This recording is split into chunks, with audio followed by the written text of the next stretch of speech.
Alright guys, quick update. We pulled the motor out and we found exactly what we were looking for. Actually, here's the block. Block's okay, of course.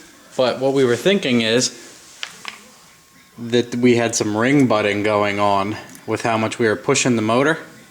And that's exactly what we found out. This are actually pieces of ringland broken off. What's interesting is, and this seems to happen to me quite a bit, the piston is fine on the top, and what happens is I break the lower ringlands. See that? A whole chunk missing there. Busted the shit out of the lowers, but look at the top. Top looks beautiful. That's cylinder number 1. It really looks great. And what we did is, I have all of them labeled and everything here. We took 1 and 3 had low compression. This one was like 40 psi, this was like 60. And what we did is, we put the ring in the bore and we measured it. And it was pretty tight. It was like 19 ring gap. Pretty tight. And we took pistons that did not break, like this one. Took number 2. Take a look at that. What a beast, what a beast. Looks awesome. We installed this Jones and we checked the ring gap and it was in the low 20s. It was like, I think the one was 22 and the other one we checked was like 24. So no shit, that's why those weren't breaking. But what's incredible is, look at the bearings. The motor looks great. Every piston here looks great. Number 4. We'll go over here. Number 5 looks good. Everything looks good. But the ones that broke, this is number 3. Take a look at that. Hosed. The ring gap was very tight, and that's exactly why it broke. What I did already is I brushed these cylinders with my honing tool, so that's why they look all scratched. But those are just fresh scratches. But you can see the crank and everything looks great. It actually looks really good. Everything else in the motor looks good. The heads are fine. Everything's pretty damn good. It's surprising. All I'm doing now is tomorrow I should get my Gen 4 stuff, and I'll show you the difference. There's pictures on the internet, but I'll show you the difference in person. One of the big differences you can tell is the rod is much thicker. Oh yeah, pretty neat. I can show you this. All of my rods, as they say, at about over 650 wheel, the rods will bend. And some of these are bent a little more than the others. Take a look at that. Meaty. And they're right.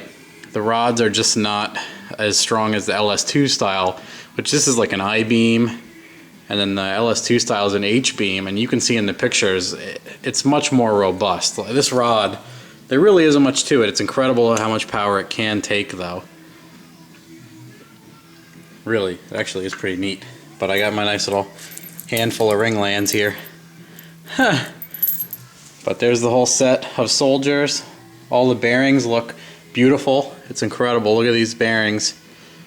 This motor had like 150K on it, and I've been thrashing the piss out of it. No coolant. No, you saw the ride home the other day. No fucking coolant in this motor. Incredible. Another big difference between how you can tell this is a Gen 3 piston is because it's pressed. It's pressed in. It has nothing holding it other than the the friction of the press in. You'll see on a floating pin LS2 style Gen 4 rod will have little eyelets here and here.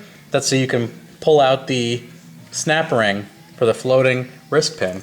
I'll show you that stuff when I get them tomorrow, hopefully.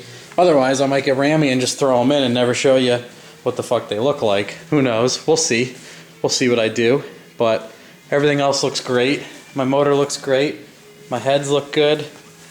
Oil pump pickup tube is good. I still have trash. I still have trash in the oil pan here from when I blew up the 4.8. There's still grime and shit in the bottom of the pan, which I never cleaned out. It's still there. I probably won't clean it out again. There's my nice Magnum 80 and my billet Circle D converter, which is a beast, and my 4L80, which is retardedly large. It's like Noah's Ark in there. But everything should be good. What I'm even going to do is, those are stock 5.7 LS1 gaskets. I'm going to reuse them. They're like brand new. They have like less than 100 miles on them probably. I'm going to copper RTV spray them, but the seals and everything look great.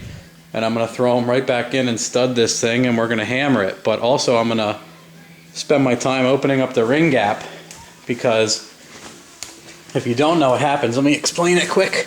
Why this happens is when this ring is tight, when you don't open up the gap, the top ring from the combustion and heat and high boost, what happens is you have this gap so far. The gap is right here. When it's installed in the cylinder bore, it's gapped a certain amount, like yay big, like probably like that.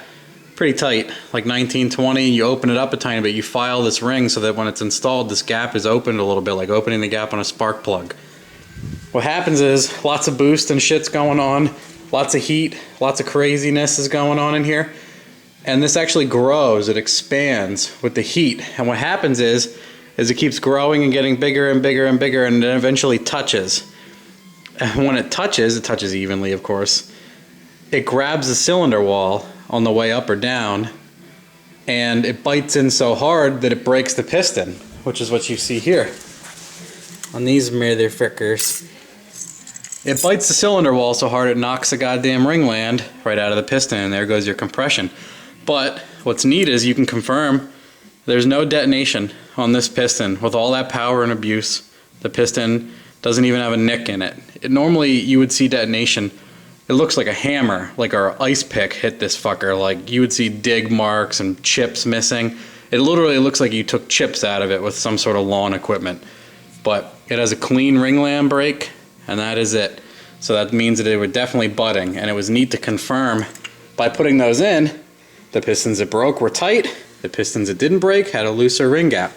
So with the LS2 shit in there, well, these bend too, obviously, so I'm at the point where they're not going to be good anymore. The LS2 stuff doesn't bend. People are making like 850 and stuff, like skinnies, and I don't think he's bending anything. You never know. We'll see if I bend something. But I'm going to open up the ring gap, probably 28 on the top and lower. People say you can only open the top and you're fine because that gets hot. I think I'm going to open both. I did that on my Civic. I had really no side effects. A little extra insurance there. But hopefully I get those sons of bitches tomorrow and I gap them and I put them in here and I start slamming this thing together, and then maybe by the weekend it'll be running again. I don't see why not, but we're also going to be putting the Glide and the Sunbird possibly this weekend, so this might go a little on hold, but I'll at least get the motor and everything prepped and installed. It doesn't take long to do that, and then we'll just button everything else up. Figured you guys would like an update, see all that neat info on the pistons and rods. Maybe I'll compare them tomorrow, maybe I'll install them and never show you. I don't know yet. Later.